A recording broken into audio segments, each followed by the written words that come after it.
Hi friends. So today topic is మా friend ఇచ్చాడు యుద్ధం ఎందుకు ఆగట్లేదు, యుద్ధం ఎప్పుడు ఆగుతుంది అనే టాపిక్ మీద. So here it is. America president has proved that ఒక అమెరికా ప్రెసిడెంట్ అయితే అదర్ కంట్రీ ఎకనామీని ఎన్ని రకాలుగా ఎంతలా ఇంపాక్ట్ చేయొచ్చో హీ హ్యాస్ ప్రూవ్డ్. సో అంత పవర్ఫుల్ మనిషి ఓడిపోవడానికి ఇష్టపడతాడా? No, never. సో అందుకోసమే ఇరాన్ సీజ్ ఫైర్కి ఎన్నిసార్లు ఓకే అన్న తన ట్వీట్లతో రెచ్చగొట్టి మళ్ళీ ఆ యుద్ధాన్ని ఎక్స్టెండ్ చేస్తూ ఉన్నాడే తప్ప యుద్ధాన్ని ఆపట్లేదు. ఎందుకు?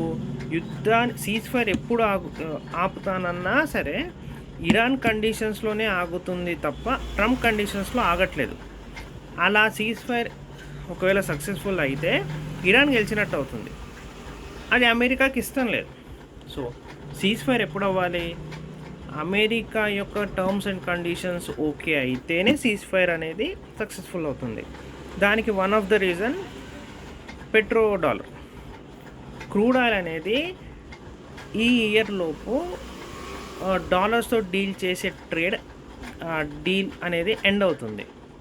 సో పెట్రో డాలర్ డీల్ ఈ ఇయర్తో ఎండ్ అయిపోతుంది. సో అమెరికా దీన్ని ఎక్స్టెండ్ చేయాలనుకుంటుంది ఫర్ ద 50 years, 10-20 years కోసం. నెక్స్ట్ 50 years వరకు ఏ కంట్రీ అయినా వేరే కంట్రీస్తో పెట్రోల్ని, క్రూడ్ ఆయిల్ని డీల్ చేయాలంటే డాలర్లోనే డీల్ చేయాలి అని ఒక కండిషన్ ఫర్ 50 years అని ఒక కండిషన్ పెట్టారు. ఇది one of the condition, okay, but ఇది మెయిన్ కండిషన్. సో దీనికి ఇరాన్ ఇంకా రెడీగా లేదు. న్యూక్లియర్ కోసం వార్ జరుగుతుంది అనేది మీన్స్ ఏదో యుద్ధం చేయడానికి ఒక రీజన్ కావాలి కాబట్టి చూపించడానికి యాక్చువల్ రీజన్ అది చూపిస్తున్నాడు, కానీ యాక్చువల్ రీజన్ అది కాదు. ఇది petro dollar is a main reason. So ఇప్పుడు వార్ ఎప్పుడు ఎండ్ అవుతుంది అంటే అమెరికా పెట్టిన మెయిన్ ఒక 5 కండిషన్స్ ఉన్నాయి, నేను నెక్స్ట్ వీడియోలో ఇస్తాను. ఆ 5 కండిషన్స్కి ఓన్లీ ఇరాన్ ఒక్కటే కాదు, సౌదీ కూడా ఓకే చేయాలి.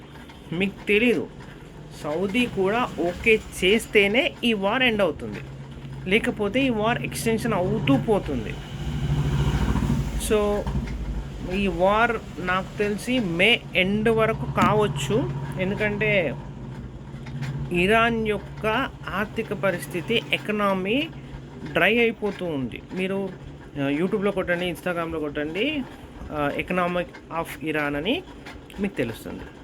సో మే ఎండ్ వరకు మేబీ కావచ్చు. సో అప్పుడైతే మీకు మళ్ళీ అప్డేట్ ఇస్తాను. Thank you.